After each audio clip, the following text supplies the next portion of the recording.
Right now, somewhere in your house, a machine is slowly dying.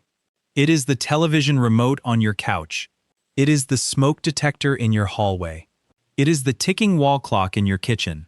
They all rely on a tiny metal cylinder packed with toxic chemicals. You know it as the standard AA battery. It is a 100-year-old piece of technology, and it is specifically designed to fail. Every time that battery dies, you have to pull it out, throw it away, and buy another one. It is a brilliant, quiet trap. You do not even think about it anymore. You just accept the recurring cost. But a group of engineers just built a device that breaks this trap completely. They created a new kind of power cell. It contains no acid. It has no disposable parts. Instead, it pulls electricity directly out of thin air. It harvests the invisible Wi-Fi signals bouncing around your living room right now. It captures the tiny vibrations of your footsteps on the floor. It takes that ambient energy, stores it in an advanced super-capacitor, and powers your devices forever. You put it in your TV remote once, and you never take it out again. If you are enjoying videos like this, please hit the like button because it takes a lot of effort to make these, and subscribe so you do not miss the next one. This new device is exactly the same size and shape as a regular AAA battery. But it never dies. It never leaks white crust into your electronics. It just sits there, quietly feeding on the internet router in your home. This is a real, physical device sitting in testing labs today. The disposable battery is a massive American empire built entirely on planned failure. And that empire is about to crash. Think about the checkout line at any Walmart, Target, or Home Depot in America. You will always see the exact same thing. A rack of shiny AA and AAA batteries staring right back at you. That rack represents one of the most brilliant, quiet subscription models in modern retail. Americans buy nearly 3 billion disposable batteries every single year. That is roughly 10 batteries for every man, woman, and child in the United States. We slide them into Xbox controllers, wireless computer mice, and flashlights. We use them until the chemical paste inside dries up and stops working. Then, we toss them into the local landfill and drive back to the store to buy more. This is a massive, highly profitable loop of forced consumption. Giant brands like Duracell and Energizer generate billions of dollars in revenue precisely because their core products are designed to die. If they sold you a battery that lasted 20 years, their profit margins would collapse overnight. They need your TV remote to fail. They need your smoke detector to start chirping at 2 in the morning. Their entire corporate survival depends on your minor, daily frustrations. For decades, the American consumer accepted this system. We treated batteries like tiny fuel tanks. When a car engine runs out of gas, you have to buy more gas. When a wireless mouse dies, you have to buy a new battery. We simply assumed there was no other way to power small electronics. But the new ambient harvester shatters that entire illusion. It proves that we do not need to trap toxic chemicals in metal tubes anymore. The power we need is already floating freely inside our homes. We just needed a better net to catch it. Look around your living room right now. It looks empty, but it is not. The air is packed with dense, invisible energy. Radio waves from your internet router are blasting through the walls. Cellular signals are bouncing off your smart TV. Bluetooth frequencies are jumping between your phone and your wireless headphones. Every time a heavy truck drives down your street, or your air conditioning unit turns on, tiny physical vibrations ripple through your floorboards. Normally, all of this energy is completely wasted. It just bleeds into the background. A traditional AA battery ignores this. It is basically a sealed water bottle. A factory fills it up with chemical power. Once your device drinks that power, the bottle is empty. You have to throw it in the trash. The ambient harvester flips that logic upside down. It does not bring energy from a factory into your home. It acts like a highly advanced funnel. It catches the radio waves and the micro vibrations that are already flooding your house. Instead of holding a finite amount of chemical acid, the inside of this new cell is lined with microscopic antennas and kinetic sensors. When a Wi-Fi signal hits those tiny antennas, it creates a faint electrical charge. When your floor vibrates, the kinetic sensors flex, generating another tiny spike of voltage. It is pulling electricity out of the ambient noise of your everyday life. For decades, engineers knew this wasted energy existed. They just lacked the microscopic tools to harvest it efficiently. Now, those tools finally exist. It sounds like science fiction, but it relies on basic, undeniable physics. We have known how to catch radio waves for over a century. The real challenge was figuring out how to squeeze enough power out of them to keep a television remote alive without any chemicals. To understand how this actually works, think about a standard windmill. A windmill does not create the wind. It just stands in a field and catches the breeze that is already blowing past it. As the blades spin, they generate power. This new battery replacement works exactly the same way. But instead of a massive steel tower catching the wind, it uses a microscopic internal antenna. It catches the Wi-Fi signals blasting out of the internet router in your home. Radio waves carry energy. When your router sends a signal to your phone to load a web page, that signal is a physical, moving wave. When that invisible wave hits the tiny antenna inside the harvester, it pushes electrons down a wire. That push creates a small, steady electrical current. But Wi-Fi is just the first half of the trick. The second half is physical movement. Think about a simple rubber band. If you stretch a rubber band and let it snap back, it releases energy. Inside this new cell, engineers place tiny, flexible materials called piezoelectrics. When your floor vibrates from the washing machine running, or when you simply press a button on your TV remote, that motion bends the material inside. That tiny bend creates another sudden burst of electricity. This is called microkinetic harvesting. Every footstep in your American suburban home generates power. Every text message your phone receives generates power.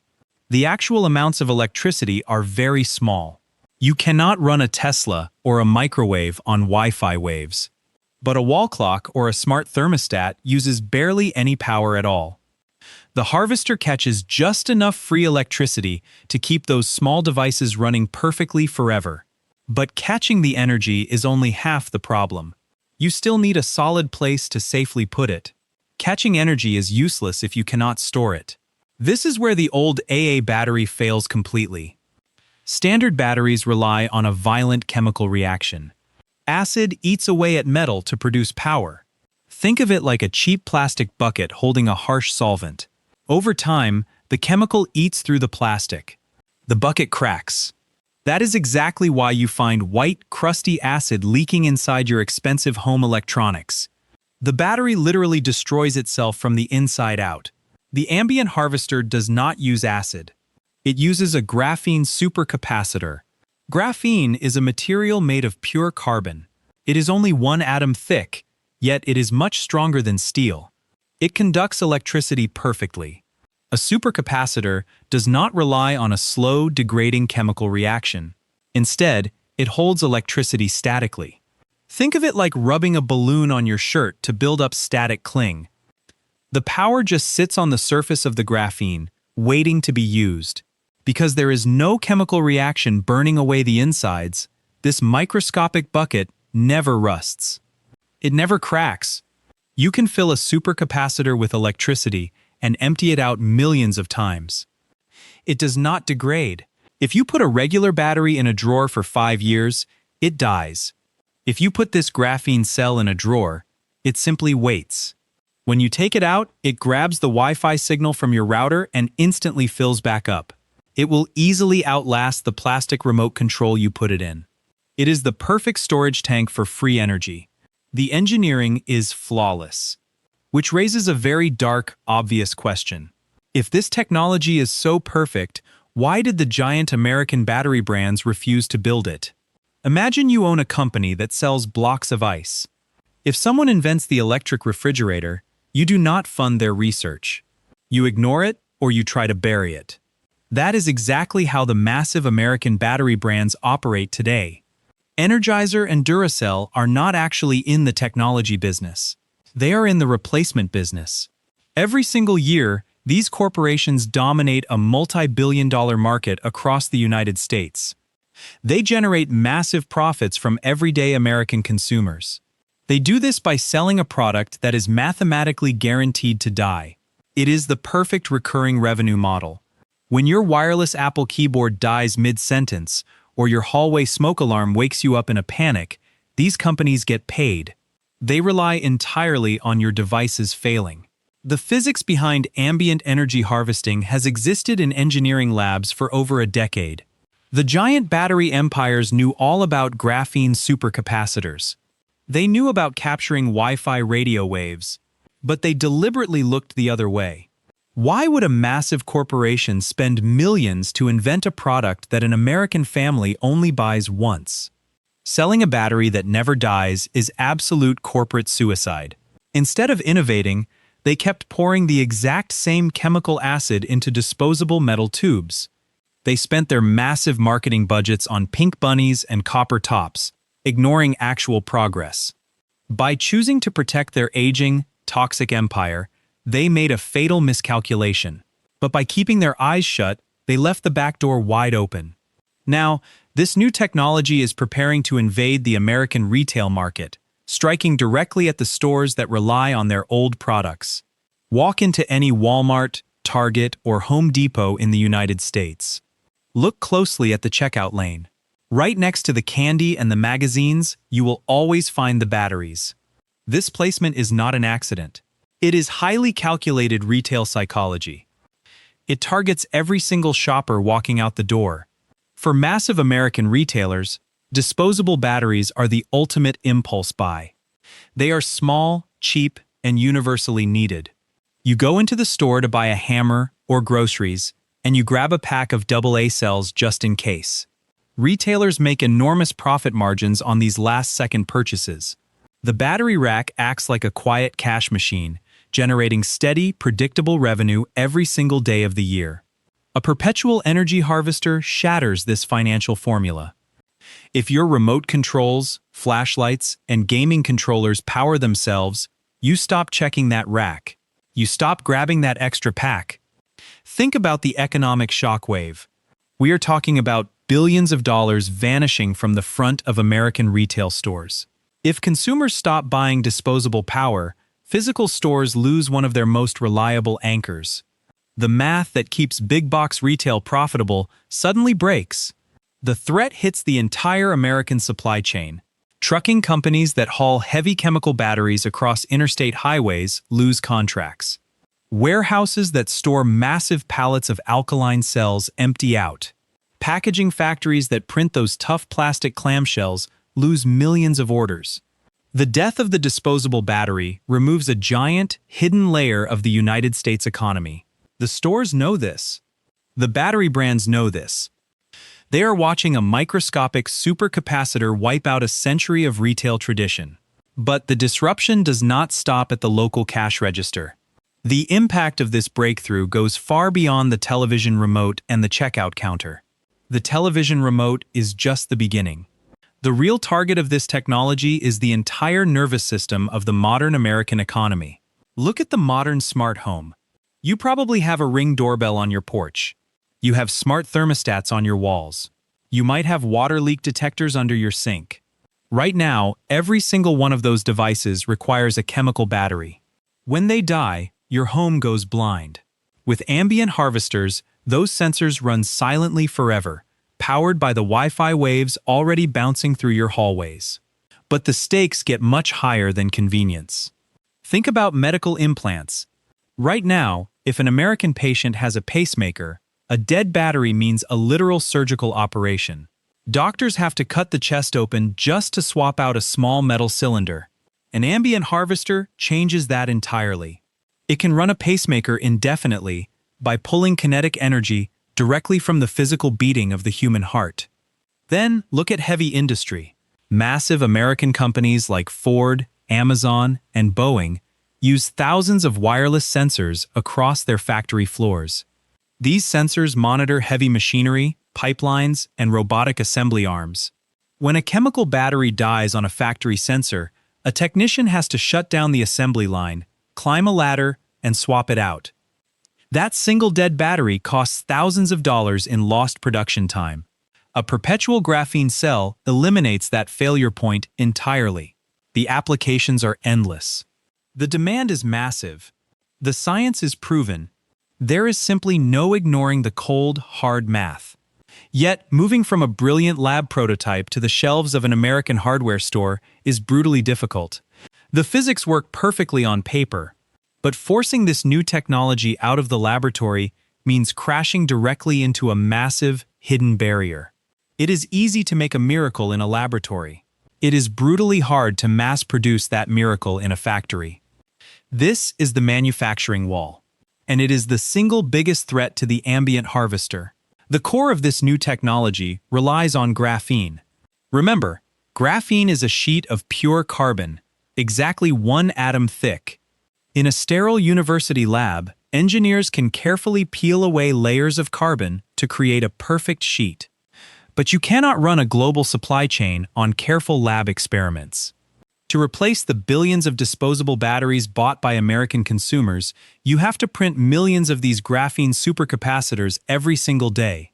And you have to do it flawlessly. Think about trying to lay down 1 million sheets of plastic wrap without a single wrinkle. If a sheet of graphene folds, rips, or gets contaminated by a single speck of dust on the factory floor, the supercapacitor fails. It loses its ability to hold the electrical charge.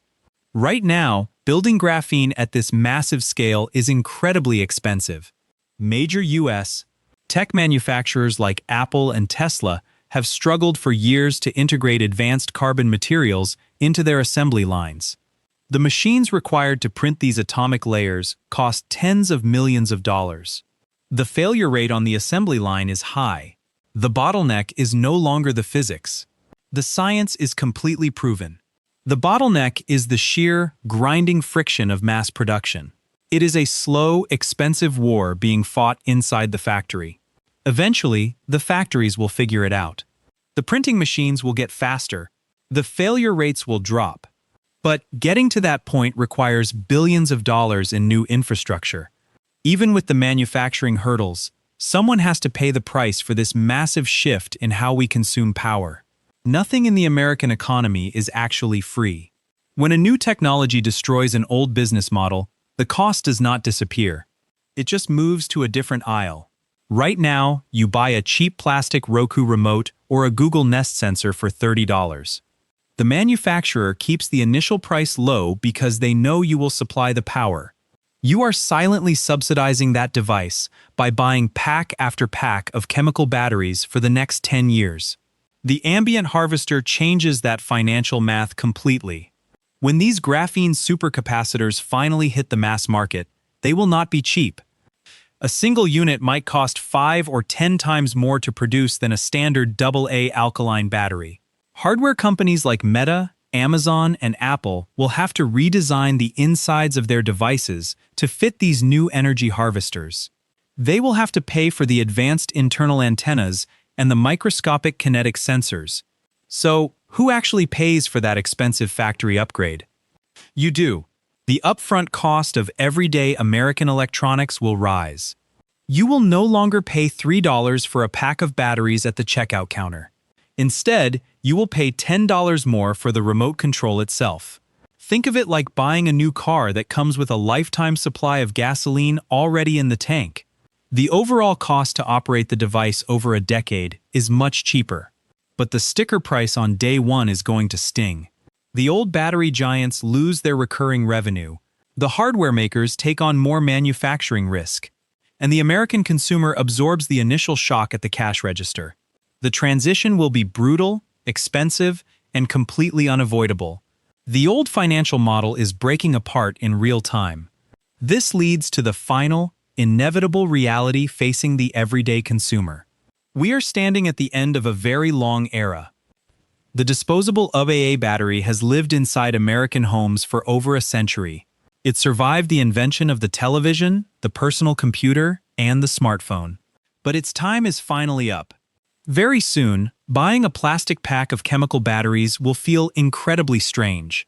It will look as outdated as buying an ink ribbon for a typewriter or unfolding a paper map for a cross-country road trip. Future generations will not understand why we accepted this daily trap. They will wonder why we willingly bought toxic metal cylinders, used them for a few short months, and then threw them into the dirt. The era of forced replacement is permanently closing. We are moving into a reality where power is quietly harvested, not purchased. The objects in your house will no longer act like starving machines begging for fuel. They will act more like plants.